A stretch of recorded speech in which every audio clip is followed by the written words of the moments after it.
What's going on, guys? I said I was gonna post once a week, but I don't think anyone's ever gotten mad at posting a little bit more than what they say. So I got a comment about this thing about kind of the future list and kind of what my plans are for it. So I figured I'd kind of address some of that stuff real quick. I'm not gonna go into crazy detail because as of right now, it's just a list and a piece of paper, but. So, like I said, I'm not going to go into crazy detail, but I do have a small list made for things that I want to get done on the car. First and foremost, it's an E36, so all of the subframe reinforcements need to be done. There, no question about that. I lost my very first E36 to not doing the rear subframe reinforcements, and unfortunately at that time I didn't have money to do a whole cage, and that's kind of your only option once those get so bad. So it was my very first E36. I'm sad that thing's gone, but that was one of my favorite ones. So subframe reinforcements, Big Duck Club version 2 55mm over fenders. I would like to get those for this. I think that's one of the best looking over fender kits for E36s, and then everything else just kind of standard drift stuff. Like I said, this build's, I'm not trying to make a super crazy build right out of the gate. That's not me. I want to get it done and get on track. I just want to do it right and do it proper. CNF radiator, and that's what I want. I believe that's what it's called. That's the radiator I want to run on this with dual electric fans. Rev shift motor and trans mounts. I've used those on all of my E36s. I've never had an issue with any of those so far. I did have some issues with the Condor because they're so hard, they don't flex at all, and it kind of messes stuff up unless you have a intense built and reinforced car. So I love Condor stuff. They're the reinforcement plates that I use. Not a big fan of the bushings. Rev shift is a lot better in my personal opinion. Honestly, for a clutch, the FX Stage 2, that's an eBay part, but I used it in 2 of my previous E36s, and I had absolutely no issues whatsoever with that. I love that thing, and shout out to Chelsea Denelfa, because watching his YouTube channel, he's the reason why I tried it in the first place, and that thing held up. For my last E36 that I had, it did 3 seasons without skipping a beat, so when I pulled it out, it didn't even look terrible. So shout out to them. Coilovers, I'm still kind of trying to decide. I've been reading the forums and talking to people. I ran BCs on my last one, and the one before that I had, they came with a car that I previously bought. They were like Status Guru or something like that coilovers. They were okay, but they weren't my favorite. They popped and clicked a lot, and I don't know if it was a error when they got installed. I don't know, but here's that. PMC shifter, I had bought one of those from a previous E36, and I loved that thing so much. It felt so good shifting and everything like that. I just wish they had a self-centering one. So it was between that or a IRP self-centering shift knob.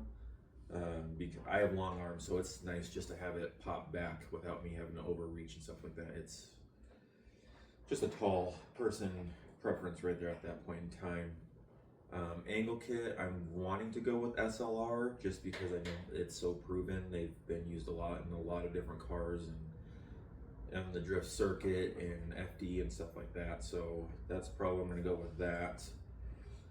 I do want to do a dual caliper hydro setup on this car. I've never had it before. I've always done inline, but with the weld-on tabs being only like 45 bucks, and I have extra rear E36 calipers, I'm just going to shoot for that, seeing this is going to be a mostly purpose-built drift car. I'm not going to daily, I say I'm not going to, but I'm not going to daily it as often, seeing as I have my truck.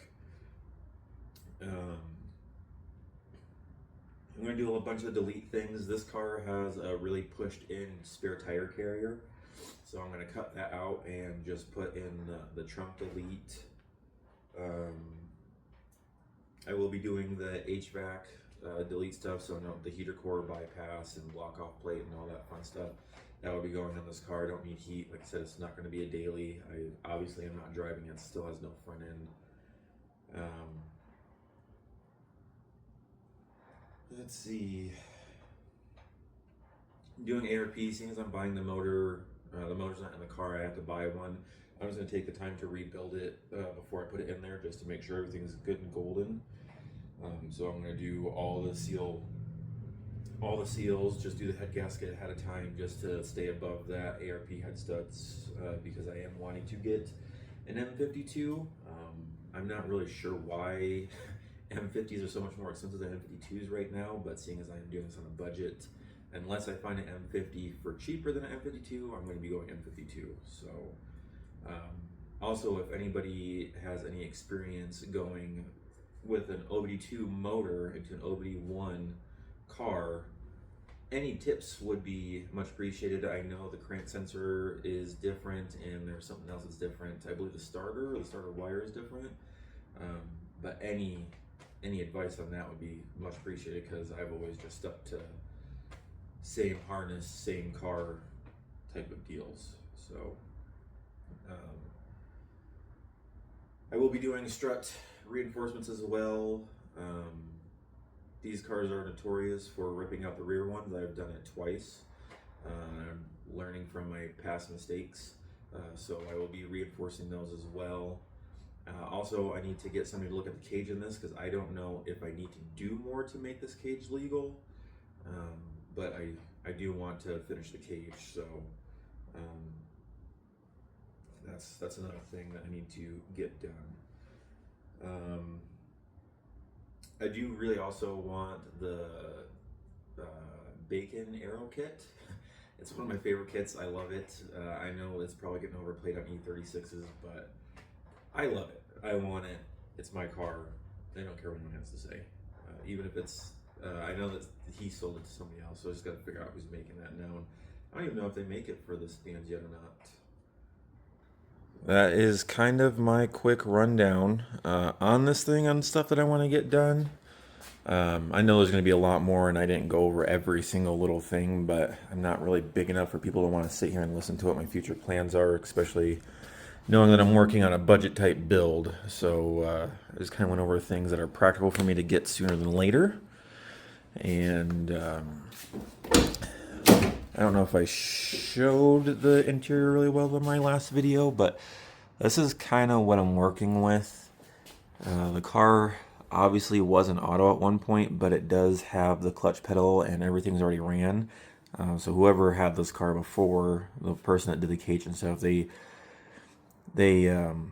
converted everything over already. So there's a plus for me. I just got to get rid of that. I'm gonna have to bypass some wires. So I'm not keeping it on the car. I don't know if the other person was lazy or didn't know how to do it. I don't know, but I did vacuum the car a little bit. I got to go through and scrub clean it. I got to figure out what this black gunk is back here too. There's a bunch of stuff stuck in it. So, but I did get the front struts on. Just to realize that I don't have any lug studs, so I have to go pick some of those up. Both back wheels only have 2 lug studs per, so that's all I need really to get it moving, so that's fine. And then I am debating if I want to try and shave this bay and paint it, or just kind of leave it and run it. I'm just kind of chipping at things slowly right now. But yeah, that's my little update. Thank you for watching. Any people that watched the first one, thank you so much for watching it. I made it up to 27 subscribers, I think, and it's only been a day or two, so small feats are big feats for me, especially being a new person and just trying my best to get things going.